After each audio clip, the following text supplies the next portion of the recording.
In today's video, we're going to be showing you how to reroute some gas lines, and we're going to be using HomeFlex. Now, I've heard some bad things about this, and I've also heard some good things, but I have some secret tips in this video that will basically eliminate any potential for leaks. So let's get into it. So as you can see here, this is my basement. Whoever installed this black pipe to begin with did not know what the crap they were doing, and it's just a mess. So what I'm going to be doing is I'm going to be removing all of this black piping, and I'm gonna be creating a manifold right in the middle that'll have 4 different taps. So we have my gas furnace, which will be a 1/2-inch tap, my new tankless water heater, the gas stove upstairs, and then we have the gas line that runs back to my garage that feeds my demo furnaces and my grill outside, and that is a 3/4 tap that goes out there. So with these black pipes, you have to start with the flex and remove your way back. Otherwise, you'll have to cut it out, which in one case, I did have to cut a pipe in order to unthread it, but I'm not using any of it, so it's not a huge deal. So once we get all of this removed, we're going to start building our manifold here, and then we're gonna get into how to install this HomeFlex.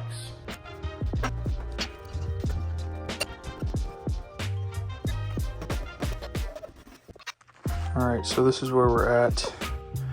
Got all of this black pipe taken out, and as you can see, it already just frees up so much space. Hopefully gonna move this, up above that. We're gonna redope this, and it's gonna go straight this way.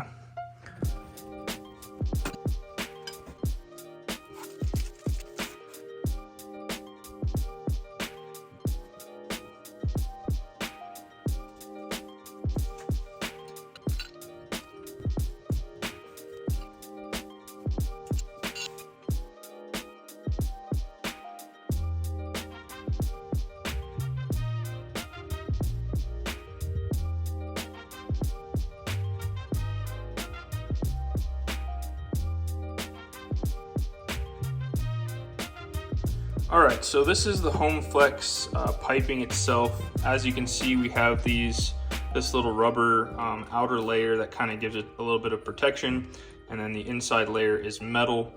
Definitely pretty sturdy stuff. And then these are the fittings. So if you're purchasing these fittings, just make sure that this right here is not broken, because people will take fittings out, they'll steal these little rings and return them.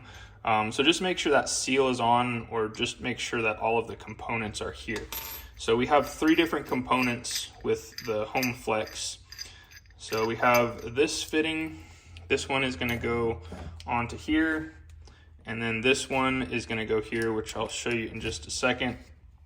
And then if you notice on the back side, there's like a graphite. It's almost similar to a ring that goes on an exhaust for like a catalytic converter or connecting 2 pipes. That's kind of the same material. Just make sure that this is on and that it hasn't fallen off. Little dents like that don't really matter. Basically what's going to happen is this is going to get smushed into that, and it's going to create a seal. And then this end is the one that you'll thread in. So this end you'll have pipe dope on, but you never want to put pipe dope on any of this. You want to leave it completely dry. Okay, so I want to show you how this works. So I'm just going to go ahead and demonstrate on this side. We're going to act as if we're cutting this to length.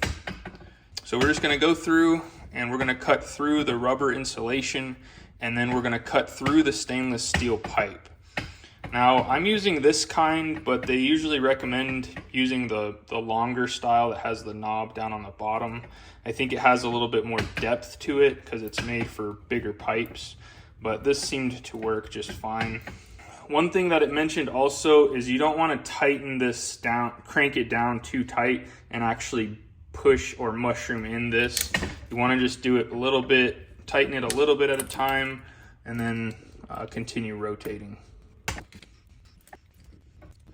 Okay, now this is what ended up happening on pretty much all of the joints. So what I ended up doing is just doing that, and you end up with kind of a jagged edge here, which is not what you want. But first of all, what we're going to do is we're going to count back 2 of these valleys, and then we're going to cut our insulation off right here. Take this piece off, and that's what you should end up with. Now, if you look down the side of that, This is what you don't want. Now here's the trick. So if you want this to work great every time, I recommend getting a round file like this one. But notice what happens when I push down right here. See how it pushes that lip in, and it will push it all the way up to this lip. So if I go around, I'm gonna end up with a nice lip.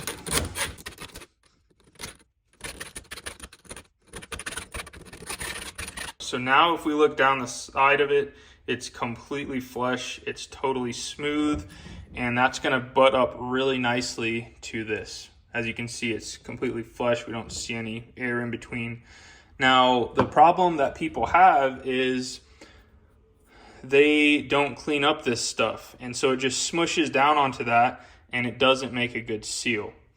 So that's absolutely critical. If you're gonna do this, go ahead and go to Harbor Freight and just grab one of these. They're like a couple bucks, and that will save you. So next what we're gonna do is slide this guy on, and then it doesn't have any direction here, so you can just put it on. Now the next thing we're gonna do is we're gonna clamp this down on this first rung right here. And you don't wanna make this pipe ovular, so you don't wanna put too much pressure on it.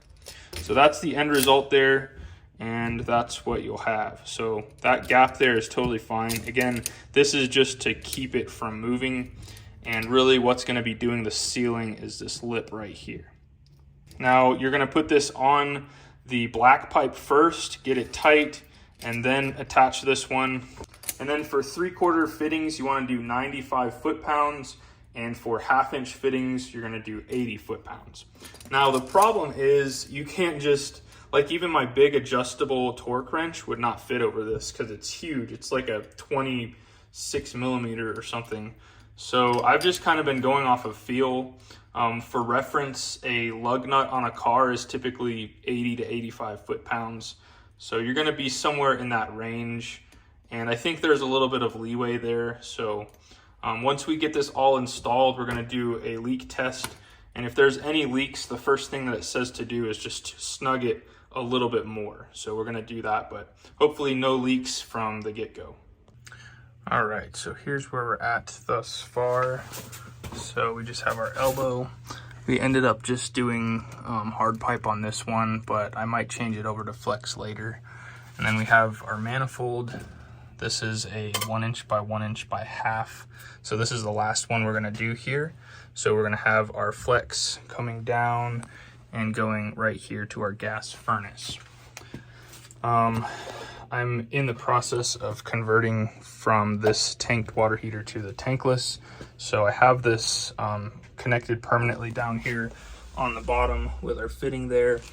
But the top one I left because I need hot water until we can get the water line swapped over and get this commissioned. So basically we just have a temporary hard pipe. But whenever we swap that over, we're gonna hook up our flex to this 3/4 right here, and that will attach down here. And then going out to the back patio, we have this fitting here, and it goes under there. I'm gonna fasten that up there. And then we have our fitting right there. So this is gonna be the last one right here, and that's gonna go down to our furnace. So the first thing we're gonna do is put our fitting on here with our pipe dope.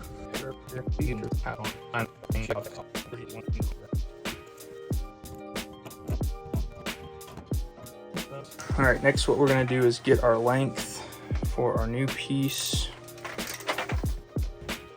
There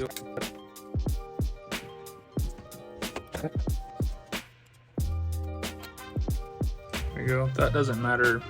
It's not super critical. Just want to make sure that fitting has enough metal showing there. Now we're going to grab our file, and again you can see how gnarly that is. Definitely not what we want. So we're going to go straight down.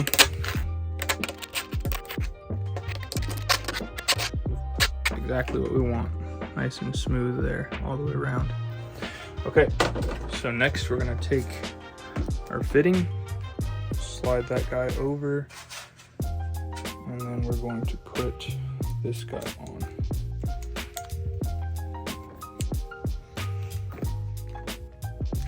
And you want this to be able to spin freely inside there, just like that.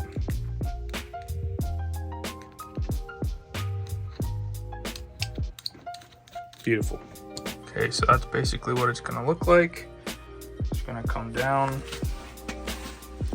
We're gonna be replacing this furnace pretty soon, so I'm gonna worry about the drip leg when we do that. But for now, we're just gonna do an elbow up, and then we can come up whatever distance we need to meet this guy. All right, so this is our final joint here. Got enough flex to get this down exactly to where we need it. Just like that.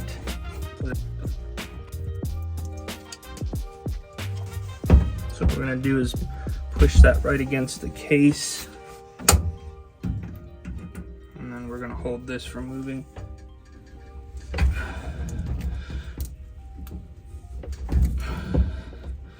That's probably about 80 foot-pounds right there. And there we have it. And straight up, right to that guy. So we're gonna get our gas turned on and verify that we don't have any leaks. All right, here we go. Crank this bad boy back on.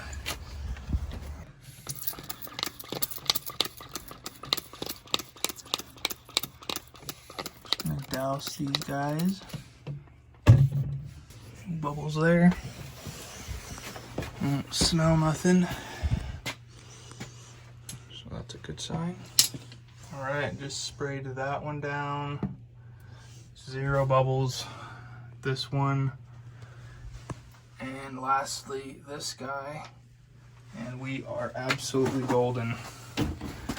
0 leaks on the first try with the file method. So there you go, guys. As easy as that. And it looks really nice. So much nicer than having all this junk up here. I'm really excited to get our water heater done, and all we'll have to do is disconnect this line here and just put our last fitting on right there. Well guys, I hope you learned a thing or two in this video. These tips have saved me from having leaks and having to go back and figure that out. So I hope you found these tricks helpful. This can be so helpful if you're remodeling your basement or your home and you need to rerun some gas lines. It was super easy to use. If you're interested in some other DIY videos, you could check out these too, and hopefully you find those beneficial as well. Until next time, you guys be safe. Later.